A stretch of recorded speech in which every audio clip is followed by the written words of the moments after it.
শেষ পর্যন্ত মাগুরার আসিয়াকে বাঁচানো গেল না। মৃত্যুর কোলে ঢলে পড়তেই হলো তাকে। আসিয়ার লাশ মাগুরাতে গেছে, তার জানাজা দাফন সব কিছুই হয়ে গেছে। আসিয়া আমাদেরকে সত্যিকারের কোনো শিক্ষা দিতে পারল কি না, বাঙালি জাতির জন্য নতুন কিছু বার্তা নিয়ে আসতে পারল কি না, সেটা সময়ই বলে দেবে। আসিয়া যে নির্মম হত্যাকাণ্ডের শিকার হলো, হত্যাকাণ্ডই বলা যাবে এটাকে, হত্যাকাণ্ড ছাড়া আর কি বলা যাবে। এত নির্মম নিষ্ঠুরতা, তার শরীরের ওপর দিয়ে 2-3 জন মানুষ যেভাবে অত্যাচার করেছে, তারপরে ব্লেড চালিয়েছে, এই নির্মম হত্যাকাণ্ড, এর দৃষ্টান্তমূলক শাস্তি আমরা সবাই চাই। তাই শাস্তির দাবিতে চতুর্দিকে মিছিল আমরা দেখছি।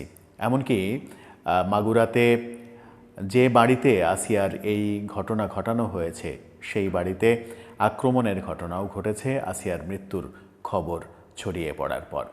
দর্শক, আসিয়া কেন্দ্রিক আলোচনাই আজকে সারা বাংলাদেশের একমাত্র আলোচনা। সেই আলোচনাটাই করব এই ভিডিওতে। থাকবেন পলিটিক্স টিভির নিয়মিত আয়োজনে।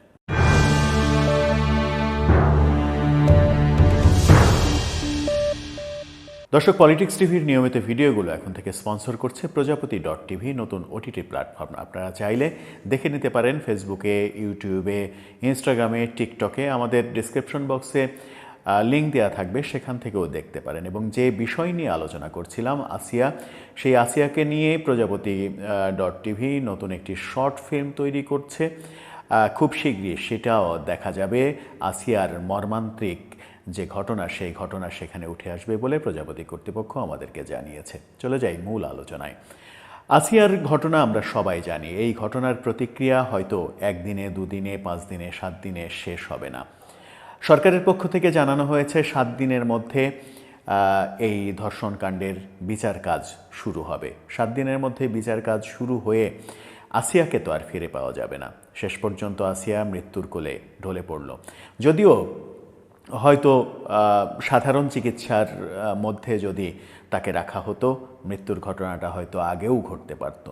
শেষ পর্যন্ত তাকে সিএমএসে নিয়ে যাওয়া হয়েছে, লাইফ সাপোর্টে তাকে রাখা হয়েছে দীর্ঘ সময়, কিন্তু শত চেষ্টা ব্যর্থ হয়েছে। কিন্তু আসিয়ার এই হত্যাকাণ্ডের পর বাংলাদেশের বাস্তবতা কি? সারা দেশ ফুঁসে উঠেছে, সারা দেশের মানুষ ফুঁসে উঠেছে। সারা দেশ যখন ফুঁসে উঠেছে, তখন আমরা দেখছি রাজধানী ঢাকা সহ সারা দেশে আসিয়াকে কেন্দ্র করে মিছিল হচ্ছে, মশাল মিছিল হচ্ছে, নানা রকমের আন্দোলন হচ্ছে। ঢাকায় ধর্ষণ বিরোধী আন্দোলনকে নিয়ে আবার রাজনীতিও হচ্ছে।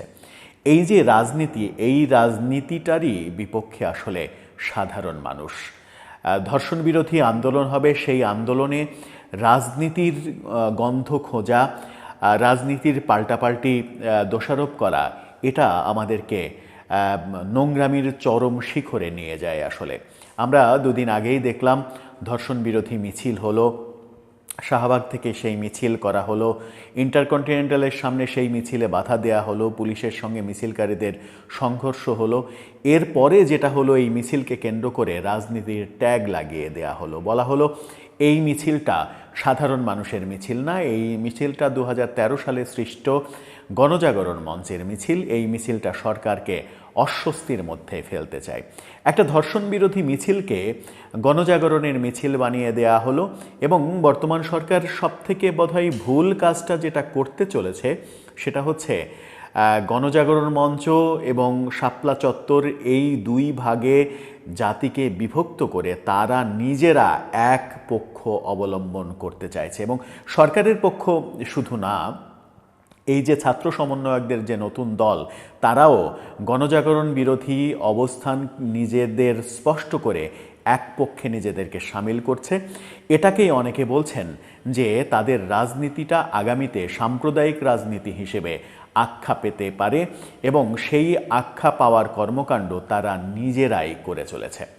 গণজাগরণ মঞ্চ বিরোধী নানা রকমের কথা চলছে। গণজাগরণ মঞ্চের সেই পরিচিত মুখ, মিছিল কন্যা হিসেবে যিনি আখ্যা পেয়েছিলেন সেই সময়, লাকি আক্তার, তাকে নিয়ে নানা রকমের আলোচনা চলছে, মামলাও হয়েছে হোটেল ইন্টারকন্টিনেন্টালের সামনে পুলিশের সঙ্গে সংঘর্ষে। আজকে আসিয়ার মৃত্যুর পরে শাহবাগে আবারও মশাল মিছিল। এবার সাংস্কৃতিক কর্মীরা মাঠে নেমেছে, সাংস্কৃতিক কর্মীরা ঢোল বাদ্য বাজনা সাথে নিয়ে মিছিল করেছে, মশাল মিছিল। সেই মশাল মিছিল এখনও যখন আমরা ভিডিও করছি তখনও দেখেছি চলছে, এবং সংস্কৃতি অঙ্গনের পরিচিত মুখদের সেখানে দেখা যাচ্ছে।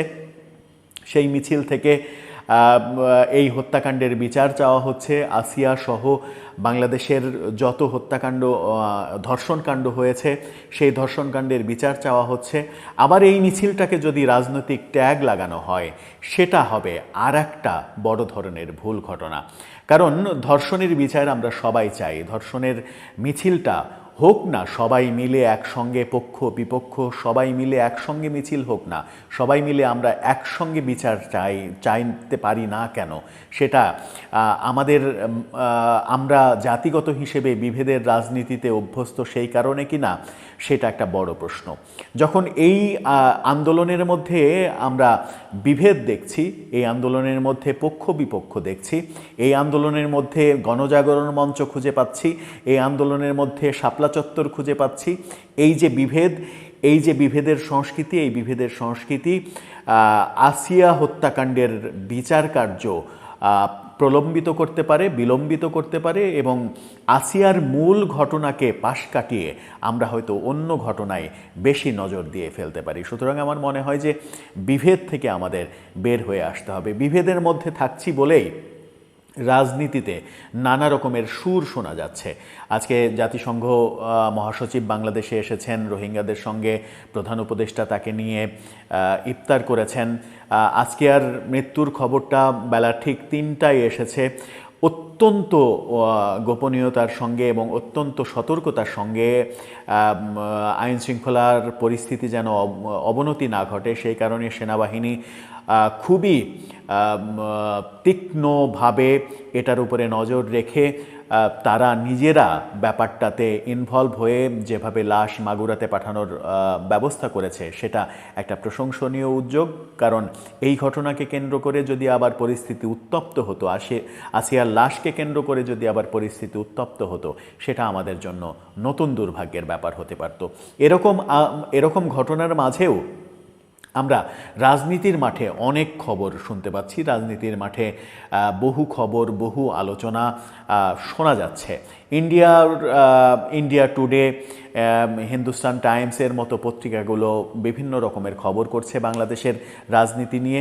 একদিন আগেই আমরা দেখেছি সেনাবাহিনীর পক্ষ থেকে ইন্ডিয়ার মিডিয়ার বিভিন্ন খবরের প্রতিবাদ জানানো হয়েছে। আজকে ইন্ডিয়া থেকে আবারও বিভিন্ন রকমের খবর আসছে। ইন্ডিয়ার প্রভাবশালী বড় দৈনিকগুলো খবর দিচ্ছে আওয়ামী লীগ নেতাদের বরাত দিয়ে যে শেখ হাসিনা প্রধানমন্ত্রী হয়েই বাংলাদেশে ফিরছেন। এরকম নানা খবর আমরা শুনতে পাচ্ছি। সেই খবরগুলো গুজব নাকি সত্যি সত্যি ইন্ডিয়ার পত্রিকাগুলো করছে একজন আওয়ামী লীগ নেতার রেফারেন্স দিয়ে? কেন এই খবরগুলো বলা হচ্ছে, কোন ভিত্তির উপরে ভরসা করে এই খবরগুলো দেয়া হচ্ছে, সেটা তারাই ভালো বলতে পারবেন। কিন্তু যত আলোচনাই হোক, কোনো আলোচনাই আসলে আজকে প্রভাব বিস্তার করতে পারবে না আসিয়ার এই চলে যাওয়ার দিনে। আসিয়ার আত্মা ওপারে শান্তিতে থাকুক সেই প্রত্যাশা।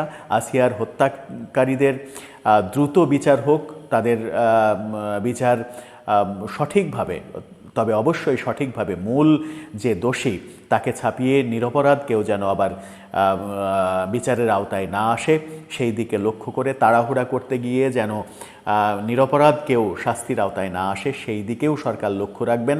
সরকার এটা নিয়ে রাজনীতি করবেন না, রাজনীতিবিদরা এটা নিয়ে রাজনীতি করবেন না, রাজনীতিবিদরা মিছিল পাল্টা মিছিলে নিজেদের মধ্যে ভাগাভাগি করবেন না। এই প্রত্যাশা নিয়েই শেষ করছি আমাদের আজকের ভিডিও। দর্শক, আপনার মতামত জানিয়ে লিখতে পারেন আমাদের কমেন্ট বক্সে।